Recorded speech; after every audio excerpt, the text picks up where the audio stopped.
شركة المهندس منسي للصناعات الهندسية والتعبئة والتغليف الحديث فرع حدائق القبة. النهارده نقدم لكم ماكينة لحام سير مستمر موديل 301.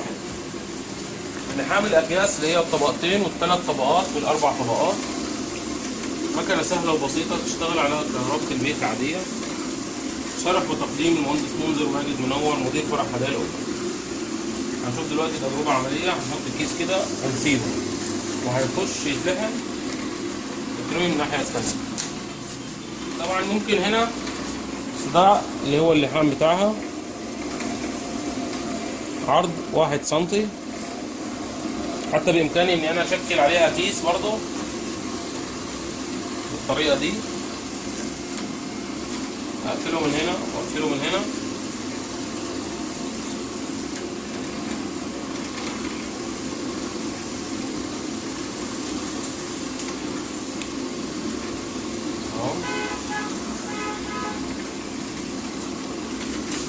هتبقى معايا مفتوح من هنا. احط المنتج بتاعي جوه واروح مسلمه كده للمكنه واسيبه وهيتلحم ويترمي من الناحيه التانيه. ده اللحام بتاعها. عرض اللحام فيها 1 سنتي. تشتغل زي ما قلنا على اكياس الشفاف اللي هي الطبقه والطبقتين، والاكياس الالومنيا الثلاث طبقات والاربع طبقات الميكس باب. عندي هنا تشتغل على كهرباء البيت العاديه اللي هي 220 فولت. في هنا السخانات، وفي هنا مروحة للتبريد، وعندي هنا التروس اللي هي بتنقل الكيس ترميه بره المكنة خالص، وهي المسؤولة عن ان هي تديني الرسم اللي هنا على الكيس ده.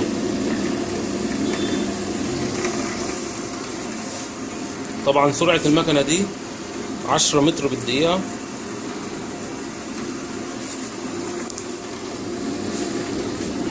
طبعا مزودة هنا بتايمر حرارة يوصل معايا لغاية درجة 300. هو بمرحلة اوف دلوقتي. التايمر ده بيشتغل اوتوماتيك اهو. اشتغل. الحرارة لما تقل هنا على السخانات هو بيشتغل اوتوماتيك. هيرفع دلوقتي درجة الحرارة عشان يفضل محافظ عليها زي ما احنا شايفين دلوقتي على درجة حرارة 200. طبعا دي بترجع برضو لنسبة السرعة على حسب سرعة المكنة وتبطيئها.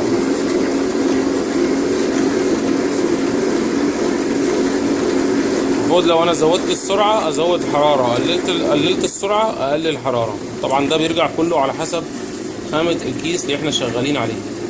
مقدمه من شركه المهندس منسي للصناعات الهندسيه في فرع حدائق القبه. كان معكم المهندس منذر ماجد منور مدير فرع حدائق القبه.